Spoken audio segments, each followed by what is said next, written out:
जोधपुर नामक गोटे गाँव में गोविंद नामक गोटे पिला रहुथला। गोविंद ता परिवार सबुठारु सान सदस्य थिला। ता परिवार रे सर्वमोट 5 जन सदस्य थिले। सुमिता गोविंदर माँ थिला। गोविंद बहुत दुष्ट पिला थिला। सुमिता बहुत बुझेला परे मध्य गोविंद तार दुष्टामीरु जमारी भी निवृत्त हो नथिला। गोविंद पॉपकॉर्न खाइबाकू बहुत भल पाउथला। से सबुदिन सुमिता ठारू पैसा नहीं घर पाखक आसुथिबा पॉपकॉर्न वाला ठारू पॉपकॉर्न किणी खाउथला। आउ पॉपकॉर्न खाई खाई गाँ सारा घूरी बुलुथला। आउ लोक मानकू हैरान करुथला। एमिति कोनोसी गोटिए दिन भी नथिला जो दिन गोविंद पॉपकॉर्न खाउ नथिला। आउ जो दिन सुमिता पैसा देउ नथिला से दिन से पॉपकॉर्न वाला ठारू बाकी रे पॉपकॉर्न खाउथला। सुमिता एबे गोविंदर ए प्रकार दुष्टामी को नहीं पूरा थकी पड़िथिला। मु एमिति कोन करबी जे पिलाटा सुधुरी जीवो। यार एमिति दुष्टामी जोगो गाँ सारा सब लोक व्यस्त होई गलेनी। एमिति सुमिता बहुत चिंता कला परे गोटे उपाय बाहर कला। ता परदिन से निज बाप घर को चली गला। आउ सेठारे से जे पॉपकॉर्न वाला को जानिथिला ताकू जाई कहिला जे से किछि दिन पई तांको घर पाखकू आसी पॉपकॉर्न बिक्री करू। से पॉपकॉर्न वाला कोनोसी साधारण पॉपकॉर्न वाला नथिला। से गोटे जादुई पॉपकॉर्न वाला थिला। से सुमितार कथारे राजी हेई गला। काहेकि ना से लोकटी छुआ बेलु ही सुमिता को पॉपकॉर्न बिक्री करुथला। सुमिता को से लोक बहुत भल भाबरे जानिथिला। ता परदिन से पॉपकॉर्न वाला सुमितार गाँ रे जाई पहुंची गला। आउ सेठाकू जाई गाँर गोटे कोणरे निज ठेला लगेई देला। आज गोविंद जेतेबेले सुमिता को पॉपकॉर्न खाइबा पई पैसा मागिबाकू गला सुमिता ताकू सफा सफा मना करिदेला। पॉपकॉर्न खाइयाकू मो पाखे पैसा नहीं। यह सुनिकी गोविंद बहुत उदास हेई गला। आउ घर बाहर को चली जाई पॉपकॉर्न वाला को अपेक्षा करबाकू लागिला। किंतु से पॉपकॉर्न वाला आज ता घर को जेमिति आसिला नहीं। एमिति गोविंद बहुत समय पर्यंत तार अपेक्षा कला। तापरे से उदास हेई जाई गाँ भीतर को बुलिबाकू चली गला। यह देखिकी सुमिता भल भाबरे बुझीगला जे आज गोविंद निश्चिंत किछि दुष्टामी करबाकू जाईछि। सुमिता बहुत भल भाबरे जानिथिला। सेथिपाई सुमिता तांको गाँ को आसुथिबा पॉपकॉर्न वाला को निज फायदा पई गाँ रे 2-3 दिन पर्यंत पॉपकॉर्न बिक्री करबाकू कहि देइथिला। आउ निज फायदा देखि पॉपकॉर्न वाला मध्य सुमितार कथारे राजी हेई गला। सेपटे गोविंद मध्य गाँ सारा पॉपकॉर्न वाला को खोजुथला। किंतु ताकू पॉपकॉर्न वाला कोठी भी देखा गला नहीं। से मन दुखरे घर को फेरिबा कथा चिंता करुथला। सेतेबेले ता मुंड को गोटे दुष्ट बुद्धि आसिला। ता सामना रे आसुथिबा 2 जण महिलांक मुंड उपरे थिबा माठिया को से पत्थर मारी भांगी देला। आउ सेठारु दौड़ी चली गला। घरे पहुंची से सुमिता को कहिला, माँ तमे मो सहित एमिति काहेकि कल? मु जानिछि तमे निश्चित भाबे से पॉपकॉर्न वाला को दूर को कुआडे पठेई देइछ। गोविंद तू जहा को चाहूचु मु ताको पुणी थरे डाकी परिबी। किंतु गोटे शर्त अछि। केमितिका शर्त माँ? मु सब मानिबाकू राजी। तू प्रथमे शपथ कर जे तू काहाको हैरान करिवुनी। तो विरुद्ध रे अभियोग सुनी सुनी मु पूरा थकी पड़िलेनी। हौ माँ मु आज ठारू आउ दुष्टामी करिबिनी। मु तुम आगे शपथ करूची। भल भाबरे चिंता करी कह गोविंद। जदि तू तोर शपथ भांगिलु तू जेतेबेले खेलियाकू जाउथिबु तो सांग माने तो सहित न खेलिकी पळेइबे। एबे गोविंद चिंता करबाकू लागिला जे माँ केमिति जानिबो जे मु काहा सहित खेलुची कि नहीं। किंतु सुमिता सब किछि जानिथिला जे तांको पुओ केते सत कहूची। ठीक अछि गोविंद, जदि तू तोर दोष स्वीकार करूचु ताहले जा गाँ रे शेष मुंडरे गोटे पॉपकॉर्न वाला अछि। एमिति कही सुमिता गोविंद को पैसा देला। गोविंद मन खुशी रे पॉपकॉर्न खाइबाकू गाँ रो शेष मुंड को गला। सेठारे से जणे पॉपकॉर्न वाला को देखिला। गोविंद दौड़ी दौड़ी से पॉपकॉर्न वाला पाखकू चली गला। भाई मते गोटे पॉपकॉर्न पैकेट देला। अच्छा ताहले तू हेउछु से दुष्ट पिला। तू पूरा गाँ को हैरान करूछु ना। किंतु ए सब तमकू की कहिला? आउ सेथिरे तमर जाई आसे केते जे? मते तमे खाली गोटे पैकेट पॉपकॉर्न दियो। हाँ नहीं जा गोटे पैकेट पॉपकॉर्न। किंतु निज माँ कथा सब बेले मन रखिथिबु। आउ जदि सेमिति न करिवु ताहले तार दंड तते निश्चित मिलिबो। तू तोर सबुठु प्रिय जिनिस हजेई दबु। आउ तापरे जदि तू निजको बदलेबाकू चेष्टा करिवु ताहले पुओ एठाकू आसी जिवु। एमिति कही से पॉपकॉर्न वाला गोविंद को गोटे पैकेट पॉपकॉर्न देला। पॉपकॉर्न मिली जिबा खुशी रे गोविंद ता कथारे ध्यान देला नहीं। आउ पॉपकॉर्न खाई खाई गाँ सारा बुलिबाकू लागिला। संध्या हेई सारिथिला। गोविंद जाई घरे पहुंचिला। से घर को आसीबा मात्रे सुमिता ताकू पचारिला, गोविंद तू पॉपकॉर्न खाइदेलु? से पॉपकॉर्न वाला तते कोन कहिला? के जानी माँ मु जानिनी। से बड़ अद्भुत कथाबार्ता होउथला किंतु मु ता कथा को गुरुत्व देली नहीं। एबे सुमिता मने मने हसुथिला। ता परदिन सकाळु सकाळु गोविंद जेतेबेले निदरु उठिला से सीधा गाँ को बुलिबाकू चली गला। आउ तापर से सुमिता आगरे जो प्रतिज्ञा सब करिथिला से सबको भूली जाई गाँ लोकंकु पुणी हैरान करिबारे लागि पड़िला।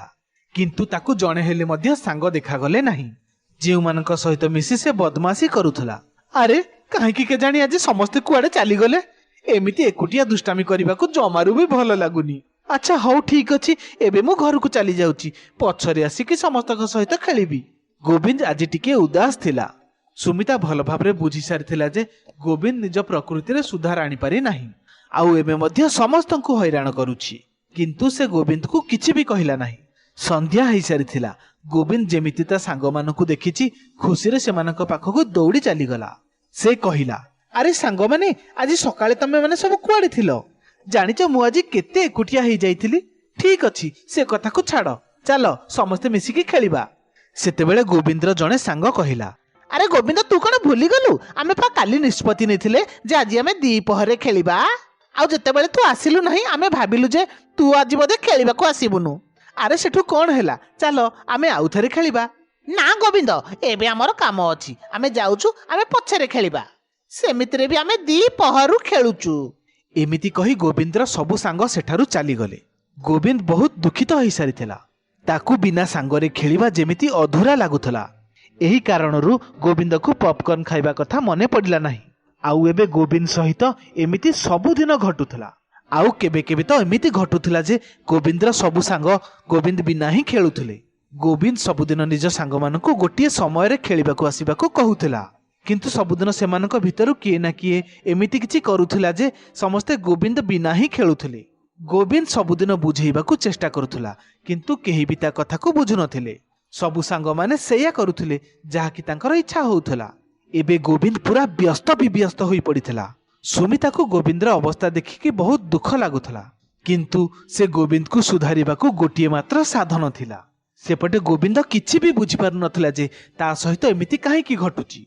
आउ सेतेबेले ताकू हठात से पॉपकॉर्न वालार कथा सब मने पड़ीगला जे जदि से ता माँ कथा जमारू न शुणिची से तार प्रिय जिनिस को हरई दब। एबे गोविंद दौड़ी दौड़ी जाई गाँ मुंडरे जाई पहुंची गला जेउठारू कि से पॉपकॉर्न किनिथिला। से पॉपकॉर्न वाला सेठारे सेमिति छिड़ा होइथिला जेउठारे कि से पूर्व थर छिड़ा होइथिला। गोविंद ता पाखकु जाई कहिला से दिन तमे मते एमिति काहेकि कहिथिलो मु से दिन तम कथा जमारू भी बुझी पारि नथिली किंतु एबे मु सब बुझी पारिची। मु केबे भी काहारी को आउ हैरान करिबिनी आउ माँ कथा को मध्य केबे भी अवज्ञा करिबिनी। तमे दया करिकी मोर सबु सांग मानक सहित मोर पूर्व परि बंधुता करई दियो। मु सेमानक सहित न खेली रही पारिबिनी मते क्षमा करि दियो। मु एबे भल भाबरे बुझी सारिछि जे गाँ लोक माने मते मना करिबा सत्य मध्य मु सेमानकु हैरान कले सेमानकु केमिति लागुथुबो किंतु एबे मु एमिति आउ करिबिनी। मो सांग मानकु पूर्व परि करि दियो। कौन पुआ एबे बुझी पारिलु तो माँ तते सबुदिन बुझौथिला किंतु तो मुंड को किछि भी जुटु नथिला। भाबिलु सेमानकु केमिति लागुथुबो ठीक तो सांग मानकु तू जेमिति हरई भाबुचु। आउ सेतेबेले सेमाने किछि भी बुझु नथिले निज मन इच्छा काम करूथिले। मु एबे सब बुझी पारिची किंतु एबे कोन आग भली सब किछि ठीक हेई परिबोनी। अरे काहेकि नुहे जेतेबेले मनीष सुधुरी जाए सेतेबेले ताकू दंड देबा ठीक नुहे। ठीक अछि तू चिंता करनी मु तते कहिथिली ना जेबे तू सुधुरी जिबु तो सहित सब किछि ठीक ही हबो। एई ने पॉपकॉर्न पैकेट याकू खाई दे आउ पूर्व परि सब किछि ठीक हेई जिवो। एबे गोविंद पॉपकॉर्न पैकेट टी को खाईदेला आउ से जेमिति गाँ भीतर को जाईची सेठारे ता सबु सांग माने अपेक्षा करी छिड़ा होइथिले। अरे गोविंद तू कोठी थिलु कि रे एते दिन हैला हमें साथी हेई खेलिने जे। अरे आसे आसे आज साथी हेई कि खेलिबा। गोविंद बहुत खुशी हेई गला आउ खुशी रे निज सांग मानक सहित खेलिला। से घर को जिबा परे निज माँ सुमिता को क्षमा मागिला। मु जानिथिली तू जल्दी सुधुरी जिबो। माँ मु एबे काहारी को भी हैरान करिबिनी। एबे पुणी थरे सबु पूर्व परि हेई गला आउ गोविंद भी काहारी को हैरान करु नथिला। रमन आउ सोहन दिजण पड़ोसी थिले। दिजण चाषबास करी घर चलाउथिले। रमन र जमीर अमल भी भल होउथिला। सबु वर्ष ताको बहुत लाभ मिलुथिला। एई सबु देखिकी ता पड़ोसी सोहन बहुत ईर्ष्या करथिला। अरे रमन ए कौन तो जमी चारिपट होइथिबा अनाबना गछ को भी पानी दउचु से गछ गुड़ाक कौन तते फल देबे। अरे भाई ए गछ गुड़िक फल न दियंतु किंतु आमको छाई तो देउछंती ठंडा पवन देउछंती किंतु तुमको एथुरु कोनसी लाभ हेबो नाही। ତୁମେ ସେ ପାଣିକୁ ଯଦି ତୁମ କ୍ଷେତରେ ଦେବ ତାହେଲେ ତୁମକୁ ଅଧିକ ଲାଭ ମିଳିବ ଆଉ ତୁମେ ଭଲ ରୋଜଗାର ବି କରିପାରିବ। ଏସବୁ ମୋ ଭାଗ୍ୟର କଥା। ଫସଲ କାଟିବା ସମୟ ଆସିଗଲା। ରମନର ଭଲ ଫସଲ ହେଇଥିଲା ଆଉ ସୋହନ ଏଥିପାଇଁ ବହୁତ ଈର୍ଷା କରୁଥିଲା। ଆରେ ଏ ରମନର ଏତେ ଭଲ ଫସଲ କେମିତି ହଉଛି? ଆଉ ୟା ଫସଲ ଲାଗି ଯଦି ଭଲ ଦାମ ମିଳିଯିବ ତାହେଲେ ଇଏ ମୋ ଉପରେ ଚଢିବ ଆଉ ସେ ଗାଁର ଚାଷୀ ମନ୍ତ୍ରୀ ବନିଯିବ। ହବନି, ମୁଁ ଏମିତି କଦାପି ହବାକୁ ଦେବିନି। ଆଉ ସେଦିନ ରାତିରେ ଯାଇକି ରମନର ଜମିରେ ନିଆଁ ଲଗେଇଦେଲା। ଆଉ ଯେତେବେଳେ ରମନ ଏଇ କଥା ଜାଣିଲା ସେତେବେଳକୁ ତାର ସବୁ ଶସ୍ୟ ଜଳି ପୋଡି ପାଉଁଶ ହେଇଯାଇଥିଲା। ହେ ଭଗବାନ, ମୁଁ କାହାର କଣ କ୍ଷତି କରିଥିଲି? ଏବେ ମୁଁ କଣ ଖାଇବି ପ୍ରଭୁ? ମୋ ପାଖରେ ଯାହା ବି ଥିଲା ସବୁ କିଛି ଜଳି ପୋଡି ପାଉଁଶ ହୋଇଗଲା। ହେ ଭଗବାନ! ଆରେ ଆରେ, ସବୁ କିଛି ଜଳିଗଲା। ଆରେ ସବୁ ବର୍ବାଦ ହୋଇଗଲା। ତୁମର ଯଦି କିଛି ଦରକାର ହବ ତାହେଲେ ତମେ ନିଃସଙ୍କୋଚ ମତେ ମାଗିପାର। ମୁଁ ତୁମକୁ ମୋ କ୍ଷେତରେ ମୂଲିଆ କାମ ଦେବି। ମତେ କାହାଠାରୁ କିଛି ବି ଦରକାର ନାହିଁ। ରମନ ବହୁତ ଦୁଃଖିତ ଥିଲା। ସେ ତା ଜମିରେ ବସିକି କାନ୍ଦୁଥିଲା। ଆଉ ସେତେବେଳେ ସେ ଦେଖୁଛି ତା ଜମି ପାଖରେ ଲାଗିଥିବା ଅନାବନା ଗଛ ବି ଝାଉଁଳି ଯାଉଛି। ଆଉ ସେ ପାଣି ଆଣିକି ସେ ଗଛମାନଙ୍କୁ ଦବାରେ ଲାଗିଲା। ଆଉ ସେଇଠି ଥିବା ଗୋଟେ ଗୋଲାପ ଗଛରେ ପାଣି ପଡୁ ପଡୁ ହିଁ ଆଲୋକ ବାହାରିବାକୁ ଲାଗିଲା। ରମନ, ତମେ ମତେ ସବୁଦିନ ପାଣି ଦଉଛ, ମୁଁ ତମ ଦୁଃଖ ଦେଖିପାରିଲିନି। ମୋ ପାଖରେ ତମକୁ ଦବାକୁ କିଛି ବି ନାହିଁ। ତମେ ଏଇ କୁହୁକ ଗୋଲାପକୁ ନେଇଯାଅ। ତମେ ଏଇ ଗୋଲାପର ପାଖୁଡା ଛିଣ୍ଡେଇକି ଯାହା ବି ମାଗିବ ତମକୁ ମିଳିଯିବ। କିନ୍ତୁ ଗୋଟେ କଥା ମନେ ରଖିଥିବ ଯେ ଏଇ ଗୋଲାପର ପାଖୁଡା ଗୁଡିକୁ ନିଃସ୍ୱାର୍ଥପରତାର ସହ ବ୍ୟବହାର କରିବ, ନହେଲେ ଏଇ ଗୋଲାପର ସବୁ ପାଖୁଡା ଝାଉଳି ଯିବ। ମୁଁ ସବୁବେଳେ ଏ କଥାକୁ ଧ୍ୟାନରେ ରଖିବି। ରମନ ଖୁସିରେ ଖୁସିରେ ଗୋଲାପକୁ ସାଥିରେ ନେଇ ଘରକୁ ଚାଲିଗଲା। ଆଉ ଘରକୁ ଗଲା ପରେ ଗୋଟେ ଗୋଲାପ ପାଖୁଡା ଛିଣ୍ଡେଇକି ମାଗିଲା ବହୁତ ସାରା ଖାଦ୍ୟ ଜିନିଷ ତାକୁ ମିଳିଯାଉ। ଆଉ ସେଇଠିକୁ ବହୁତ ସାରା ଖାଦ୍ୟ ଜିନିଷ ଆସିଗଲା। ଆରେ, ଏ ଗୋଲାପ ଫୁଲ ତ ସତରେ କୁହୁକ ଗୋଲାପ ଫୁଲ। ମୁଁ କିଛିଟା ଖାଦ୍ୟ ମୋ ନିଜ ପାଇଁ ରଖିକି ବଳକା ଖାଦ୍ୟ ସବୁ ଗରିବ ମାନଙ୍କ ପାଖରେ ବାଣ୍ଟି ଦଉଛି। ରମନ ସେ ଗୋଲାପ ଫୁଲ ମାଧ୍ୟମରେ ଗରିବ ମାନଙ୍କୁ ସାହାଯ୍ୟ କଲା। ଭୋକିଲା ମାନଙ୍କୁ ଖାଇବାକୁ ଦବାକୁ ଲାଗିଲା। ଗାଁରେ ସମସ୍ତେ ତାର ବହୁତ ପ୍ରଶଂସା କଲେ। ଆରେ, ଏ ସୋହନ ସବୁ କିଛି ବର୍ବାଦ ହେଇଗଲା ପରେ ବି ତା ପାଖରେ ଏତେ ଖାଦ୍ୟ କେଉଁଠୁ ଆସୁଛି? ମତେ ନିଶ୍ଚିନ୍ତ ତାର ପତା ଲଗେଇବାକୁ ପଡିବ। ସେଇ ରାତିରେ ରୋହନ ସୋହନ ଝରକା ପାଖରେ ବସିଗଲା ଆଉ ଲୁଚି ଲୁଚି ସବୁ ଜିନିଷ ଦେଖିଲା। ଆଉ ସେ ଦେଖିଲା ସୋହନ ସେ କୁହୁକ ଗୋଲାପକୁ ବହୁତ ସାରା ଖାଦ୍ୟ ମାଗୁଛି। ଆଉ ସେ ମାଗିବା ସାଙ୍ଗେ ସାଙ୍ଗେ ହିଁ ଖାଦ୍ୟ ଆସିଗଲା। ଏଇ ସବୁ କଥା ରୋହନ ଦେଖିଦେଲା। ଓହୋ, ତାହେଲେ ଏଇ କଥା। ସୋହନ ତାହେଲେ ଏମିତି ଧନୀ ହେଇଛି ନା? ତାହେଲେ ତା ଧନୀ ହବା ପଛରେ କୁହୁକ ଗୋଲାପର କରାମତି। ମୁଁ ଏ କୁହୁକ ଗୋଲାପକୁ ଚୋରେଇ ନେବି ଆଉ ମୁଁ ସେ ଗୋଲାପ ଠାରୁ ବହୁତ ସାରା ଧନ ସମ୍ପତ୍ତି ମାଗି ଗାଁର ସବୁଠାରୁ ଧନୀ ଲୋକ ହୋଇଯିବି। ତାପରେ ରୋହନ ସେ କୁହୁକ ଗୋଲାପକୁ ଚୋରି କରିକି ତା ଘରକୁ ନେଇ ଆସିଲା। ଏ କୁହୁକ ଗୋଲାପ, ମତେ ବହୁତ ସାରା ଧନ ଦେ। ଆଉ ସେତେବେଳେ ସେ କୁହୁକ ଗୋଲାପର ସବୁ ପାଖୁଡା ଛିଣ୍ଡିକି ତଳେ ପଡିଗଲା। ଆଉ ରୋହନର ଘରର ସବୁ ଜିନିଷ ବି ଉଭାନ ହେଇଗଲା। ଆରେ ଆରେ, ଏ କଣ ହୋଇଗଲା? ମୋ ଘରର ସବୁ ଜିନିଷ କୁଆଡେ ଚାଲିଗଲା? ମତେ ଧନ ତ ମିଳିଲା ନାହିଁ, ମୋର ସବୁ ଜିନିଷ ଚାଲିଗଲା। ହେ ଭଗବାନ, ଏ କଣ ହୋଇଗଲା? ରମନ ଦୌଡି ଦୌଡି ସୋହନ ଘରେ ଯାଇ ପହଞ୍ଚିଲା ଆଉ ତାକୁ ସବୁ କଥା କହିଲା। ମୋ ଦ୍ୱାରା ବହୁତ ବଡ ଭୁଲ ହୋଇଯାଇଛି, ମତେ କ୍ଷମା କରିଦିଅ। ମୁଁ ତୁମଠାରୁ ସେ କୁହୁକ ଗୋଲାପ ଚୋରି କରିଥିଲି। ମୁଁ ଧନ ଲୋଭରେ ଚୋରି କରିଥିଲି, କିନ୍ତୁ ମୁଁ କଣ ଜାଣିଥିଲି ମୋ ନିଜ ଘରର ସବୁ ଜିନିଷ ଗାୟବ ହୋଇଯିବ ବୋଲି। ଏହା ତୁମର ଲୋଭର ପରିଣାମ। ମତେ କ୍ଷମା କରିଦିଅ, ମୋର ସବୁ ଜିନିଷ ଫେରେଇ ଆଣ। ସୋହନ ସବୁ ଗୋଲାପର ପାଖୁଡାକୁ ତା ହାତରେ ଉଠାଇ ନେଲା। ଆଉ ସେ କୁହୁକ ଗୋଲାପ ପୂର୍ବ ପରି ଫେରି ଆସିଲା। ଆଉ ରୋହନର ଜିନିଷ ପତ୍ର ବି ଫେରି ଆସିଲା।